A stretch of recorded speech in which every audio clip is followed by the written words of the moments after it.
In 1915, as the First World War raged in Europe, a German U-boat torpedoed and sank a British luxury liner named the Lusitania, killing nearly all of its 1,960 passengers and crew. This was one of the most infamous incidents in the war and helped galvanize the American public's support for entering World War I. And so it would make sense for Edgar Rice Burroughs, the creator of Tarzan and John Carter, to use such a famous event as inspiration for a story in 1918 in which he imagined the survivors of a sunken passenger ship get revenge on the Germans by taking over their U-boat in a daring nautical adventure until everything goes wrong and they end up stranded on a lost continent filled with dinosaurs and cavemen. What'd you expect? It's a Burroughs story. This is a review of the 1974 movie based on that story, The Land That Time Forgot. Before we get in too deep, I wanted to let you guys know that there was a Marvel movie premiere that came out in 1975 adapting the movie. It's a 52-page comic adaptation of the movie done in black and white magazine format with absolutely gorgeous artwork. In the back, it has some photos from the movie and an article on Lost Worlds by Lynn Carter. Currently, there is a Kickstarter for A Land That Time Forgot Fearless comic trade paperback that features a chance to get a new printing of the old comic adaptation in its original magazine format with new extras in the back like behind-the-scenes photos from the collection of director Kevin Connor and photos of movie merchandise from the archives of Edgar Rice Burroughs, Inc. The Kickstarter runs until December 22nd, and the movie adaptation will be available at a later date with a new cover on EdgarRiceBurroughs.com. All right, so with all that out of the way, let's get started. So The Land That Time Forgot can actually refer to a couple different things. It could refer to the Edgar Rice Burroughs novelette called The Land That Time Forgot, published in 1918 in Amazing Stories. This was the first of 3 novelettes published in the magazine that year, set in the lost prehistoric continent of Caprona, also known as Kasbach. The Land That Time Forgot is also the title of the book that came out 100 years ago in 1924, collecting all 3 of those novelettes. You often see all 3 novelettes collected in one book under this title. This 1974 movie adapts the first novelette only, and it also marks the first time since 1929's silent movie Tarzan the Tiger that an Edgar Rice Burroughs novel had been adapted for the big screen. Of course, Burroughs was not the first person to do a prehistoric hidden land. He was probably taking inspiration from Sir Arthur Conan Doyle's The Lost World, which was published in 1912. The novel was about a massive plateau in South America that was somehow filled with both dinosaurs and cavemen. According to The Lost World, there is a similar plateau in Africa, and in the 1960s Gold Key Comics, Tarzan visits a plateau just like that. When I read this issue, I thought it was a little weird all that was on a plateau, but I'm sure Dole was able to make it work in the novel. Burroughs was able to put his own twist on it, which is more outrageous but somehow more plausible at the same time, which is pretty typical of how Burroughs' writing works. Caprona is located in a remote, frigid region of the Antarctic Sea. It's surrounded by towering cliffs, but there's not a plateau at the top. Instead, the cliffs form an unscalable barrier wall around a tropical land located in the crater of what is believed to be the world's largest ancient volcano. And yes, there are dinosaurs there, along with cavemen, but there's an actual explanation for it. The inhabitants of Caprona go through different stages of evolution during their lifetime, continuing up their evolutionary scale. Cro-Magnons will become Neanderthals and eventually evolve into humans. And yes, of course, Caprona is the inspiration for Marvel's own tropical prehistoric land hidden in the Antarctic, known as the Savage Land. The Land That Time Forgot is the second prehistoric lost world that Edgar Rice Burroughs created, the first being At the Earth's Core, also known as Pellucidar. Pellucidar actually has its own series of novels, including one with Tarzan in it, and it has its own movie, which I'll review at some point.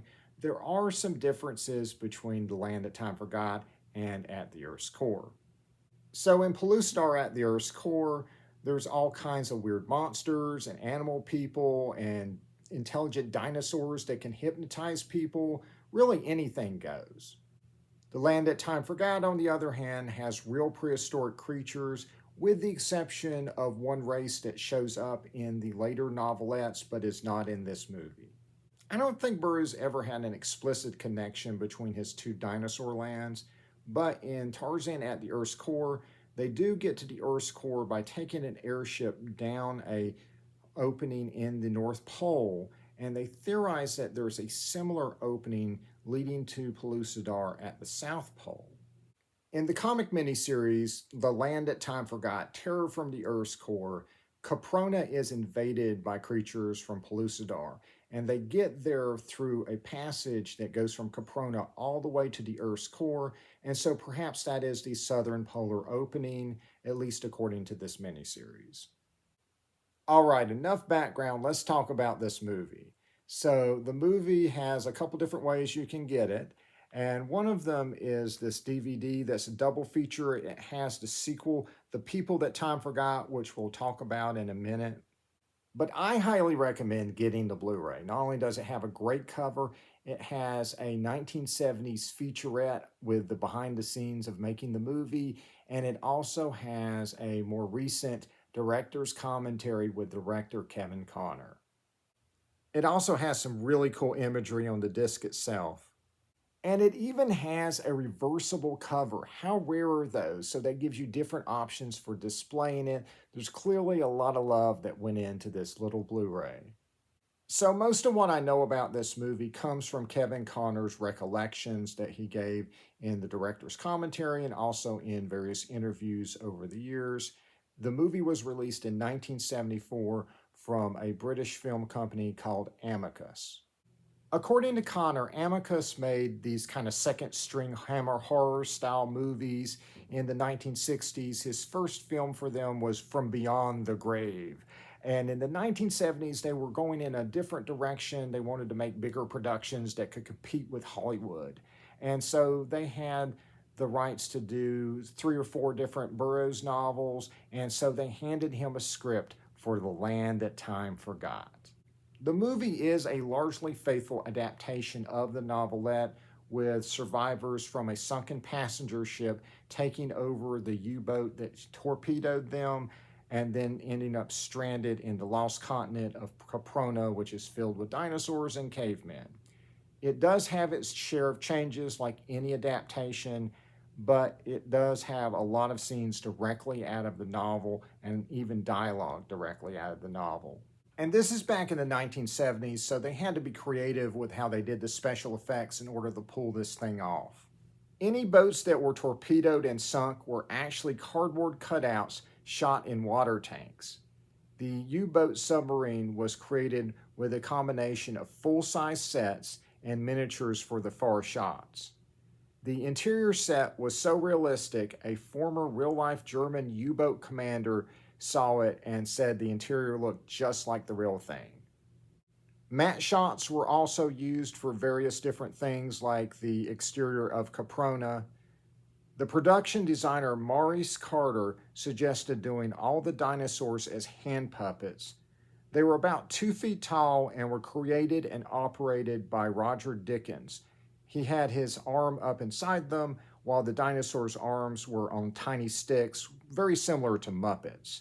They were shot very close up with the forest backgrounds behind them projected onto a screen. If the dinosaurs had to share the screen with the actors, the dinosaur footage would be projected on screens behind the actors. They decided to use puppets since it would give the dinosaurs more realistic movement than stop motion would. The dinosaur's anatomy is not the most realistic by today's standards. Part of that is simply due to the limitations of the technology they had. But it is also due to the fact that our knowledge and perception of dinosaurs has evolved over time, and the creatures you see in The Land That Time Forgot were fairly close to other dinosaur images that you would see in the 1970s. The pterodactyls were on strings, and unfortunately, they couldn't have them flap their wings. As the director's commentary points out, one of the perks of Blu ray is that you can make out the strings on the pterodactyls, so be sure to look for that. The special effects are comparable to other movies of that era. They're very similar to what you might see out of an old Godzilla movie or something like that. Obviously, later movies will look much better, but effects in films like The Land That Time Forgot had to crawl so movies like the Star Wars trilogy could run. As you can tell, a lot of this movie was shot inside of a studio. Even the scene where they're on the lifeboat stranded at sea, that was shot inside of the studio in a water tank. But there were also a lot of shots that were done outdoors. The prologue and epilogue of the movie, with the message in the canister floating at sea, was shot at the Isle of Skye in Scotland. Other outdoor shots were either shot in the backlots of Shepperton Studios or an overgrown clay pit in Reading, England, where they just put in the occasional palm tree to make it look like Caprona. It looks okay, but it would have been nice if they could have gone someplace more authentic to shoot a tropical lost world. The movie stars Douglas McClure as the main hero Tyler Bowen, and it's great casting. McClure was best known at the time for the TV show The Virginian.